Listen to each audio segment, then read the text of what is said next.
Il faut bien reconnaître que quand même ce qui se passe au niveau de la banquise antarctique et notamment pendant l'automne et l'hiver austral, c'est aujourd'hui une grande inconnue. Un des objectifs du projet Sensei, c'est de combler ce vide de connaissances parce que par contre, ce que l'on sait, c'est qu'il y a plusieurs centaines de milliers d'animaux, que ce soit des manchots, des phoques, des otaries, qui vont et qui décident au cœur de l'hiver antarctique d'aller s'alimenter, soit au niveau de la zone de banquise antarctique, soit au niveau de la bordure de la banquise antarctique. La population d'éléphants de mer qu'on étudie, c'est la population de Kerguelen, qui est au sud de l'océan Indien. C'est la première ou la deuxième plus grande colonie mondiale d'éléphants de mer. On estime qu'il y a à peu près 100 000 femelles qui chaque année viennent se reproduire au niveau de Kerguelen. Et ces éléphants de mer, ils vont s'alimenter dans le secteur indien de l'océan austral, c'est-à-dire à plusieurs milliers de kilomètres autour de Kerguelen.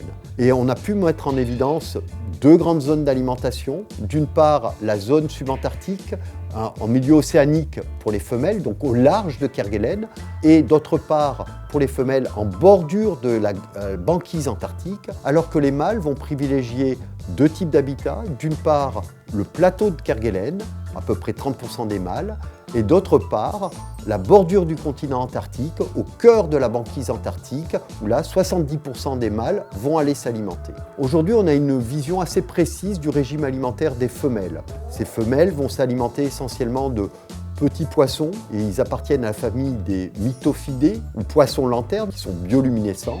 Et ces poissons lanternes donc, constituent l'essentiel du régime alimentaire des femelles. C'est des poissons extrêmement riches en matières grasses. Pour ce qui est des mâles, en début de vie, ils s'alimentent comme les femelles.